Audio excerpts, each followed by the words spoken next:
Hello everyone! Welcome to my YouTube channel, and for today's video, papakita ko sa inyo ang aming ever first car, ang Geely Coolray Sports SE. Hindi naman siguro lingid sa kaalaman ninyo na nagkaroon ng issue ang Geely recently. At itong car na to, binili namin siya bago lumabas yung issue. Nagbasa rin kami, pinanood namin yung nangyari. And as a result, hindi kami ganun naniniwala dahil sa na-experience namin personally sa Geely. Eto, makikita nyo dito, nire-review ni Sir yung Geely Coolray. Dinedemo niya sa amin.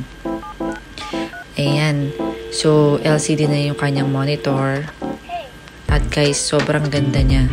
May sunroof din siya. Mamaya makikita nyo yung sunroof sa itaas. Kaya nga sunroof eh. Char. Ayan. Pinapakita niya na meron na siyang 3D na makikita mo yung itaas, ibaba, gilid, lahat na.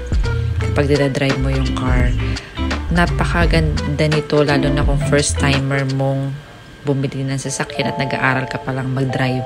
Dahil may auto parking na rin siya, parking assist, and magaan at madali lang siyang dalhin.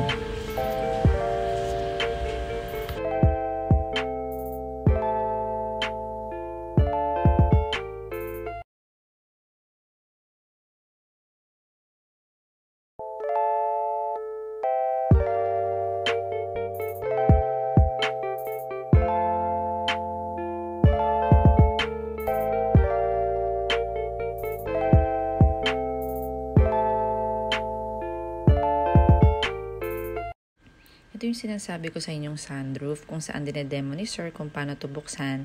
Pwede siyang half lang, pwedeng open air, ayan, pwede rin siyang full. Isa yan sa magandang feature ng Geely Coolray.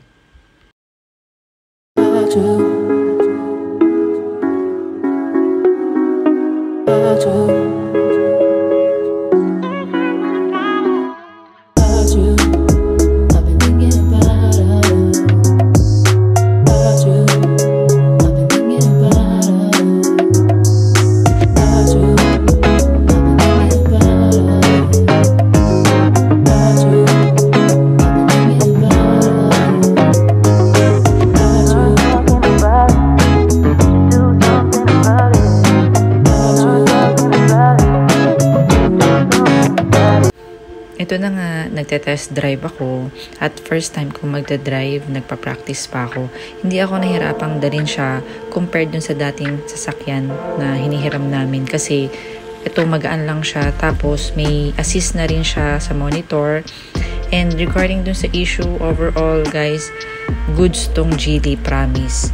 Huwag tayong basa-basa naniniwala sa mga issue, isolated case lang siya.